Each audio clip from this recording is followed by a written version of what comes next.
Hey, my friend, one of the reasons why you are not getting better and not seeing improvement on your instrument is because you are not taking inventory of what you are practicing, what you're doing. You don't know what to practice, but that is why I created the Groove Journal.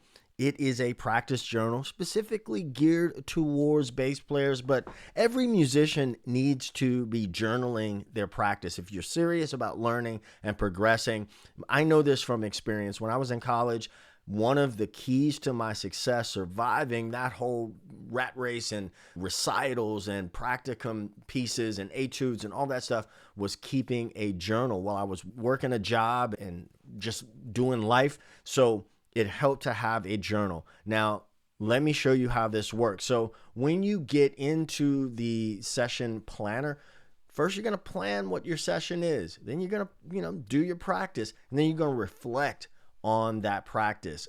Studies have shown that this is what works. So what we do is we'll set a goal for our session. Let's say you don't have a goal for today's session and you just need some quick ideas. You can just go on and click on that and get ideas, or you can ask the AI coach. Now, this works. It is not agentic. What it does is, it's not pulling random information from the web. It's going to give you ideas based on previous sessions. So the more you use it, the more you reflect and journal and record your practice sessions, the more information it's going to have. Here's practice an 8-bar walking bass line using root position and chord tones for 2 songs in different tempos. Spend 15 minutes on ear training. Play through a selected song at slow tempo. Let's go on and use this one, and that'll be our goal. And we'll have our focus areas be technique, ear training, and repertoire. Then we'll go on and start the session. When we start the session, we can set a timer. We can use a metronome. The metronome won't always apply, so you don't have to use that, but it's there if you need to. Now, research does show that focused practice sessions of 30 to 60 minutes are most effective, but maybe you don't have 30 to 60 minutes. Maybe you only have 15, or maybe you only have 10. You can go on and type that in or use the timer. You'll get a countdown and the timer will start. This helps you stay on track and stay focused, right? So we're going to stop that for now. Then you will also enter in what that song was. So I'm going to put a Master Blaster. Let's do that. And that's Stevie Wonder. Okay. Target BPM. I'm just going to put in some arbitrary information here. We'll call it intermediate. And I'll say that I'm working on the pentatonic line. And then after that practice session is over, this is where you're going to reflect. This is where the gold is. So you need to share what went well. You need to rate your goal achievement, and then at least one of the play here and see or explain framework. Now, let me explain that to you. I'm just going to type this in. Nailed the line. All right. Now, these are optional, but I suggest you do them. What gets measured gets done. If you are really kind of forced to think about what it is you're playing, think about it critically, you're going to see more improvement. So did I reach the goal? Whatever my goal was for the session, I can, choose 1 to 5. Now, this framework, I believe that when you grasp all 4 of these areas, that's when you're on the path to mastery. Can you physically play what it is you're practicing repeatedly without mistakes? If you pick up the bass and you want to play that line, the Master Blaster, are you relearning it every time you pick up the bass? Let's say I nailed it, okay? And I'll go on and say 5. Can I hear it? Can I hear when I've made a mistake? Can I hear when I've played a note out of context? I'm just going to type in or click on 4. Can I visualize the fretboard and see that line on the neck, even if the bass is not with me? So I'll go on. Obviously, we want to shoot for 5 for all of these, but can I explain it? Can I explain that this is a pentatonic, minor pentatonic line that uses these positions of the pentatonic scale? So I'll go on to type 4. Now, this might seem a little woo-woo, but how was your mood when you were practicing? I find that to be important as well. I find that when the better my mood, the better my practice. The more efficient, the more energizing my practice is.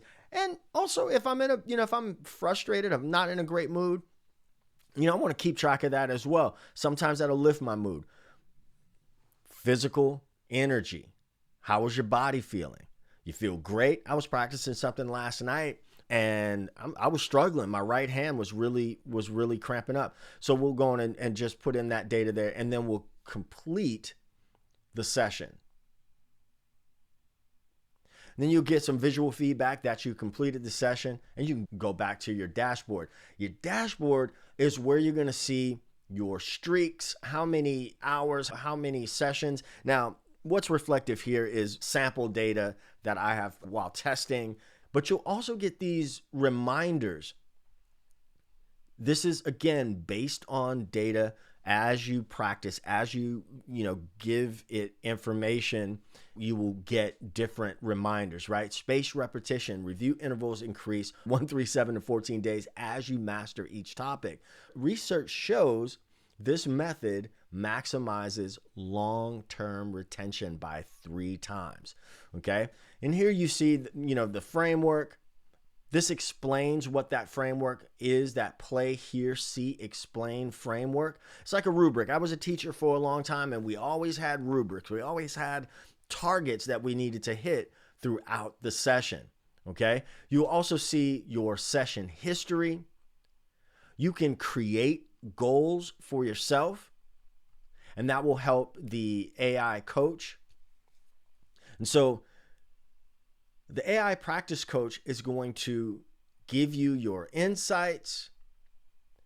You can create a practice routine. Now, this personalized practice routine is going to be tailored to your goals and weak areas. So again, the data that you put in, it's going to see how, if you're honest about what you're practicing, what you're working on, it's going to take that data and say, well, you're working a lot on songs and not enough on rhythm.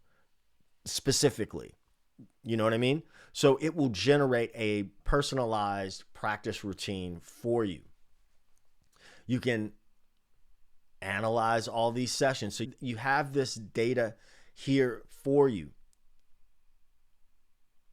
If you want a personalized action plan, again, based on your data, and it's going to give you some prioritized steps. Now, with AI, critical thinking is super important. That you still have to use discernment and do what's best for you. Take these as ideas. So for instance, dedicated rhythm practice, which I believe is probably the most important thing. Spend at least 30 minutes each day focused solely on rhythm exercises. Use a metronome to practice various time signatures and subdivisions. One of the most important things, it is prioritized because it's seeing that this is not something that I have recorded that I've spent a ton of time on. And you can see that they go, the priority, they're listed by priority. This one, quite honestly, is high priority if you ask me, because I think that playing in community is a super important thing to do. If you can do it, do it. Find a local jam session or create your own with family, fellow musicians to focus on your rhythm playing, right? So that's a high-level overview of the Groove Journal, and this thing is free for you to try. The link is in the description of this video. I would love to get your feedback on it, see what you think, see what needs work. But I believe in this, and I think that you will too. Try it out for a few days, try it out for a week, a month, and see how your playing improves.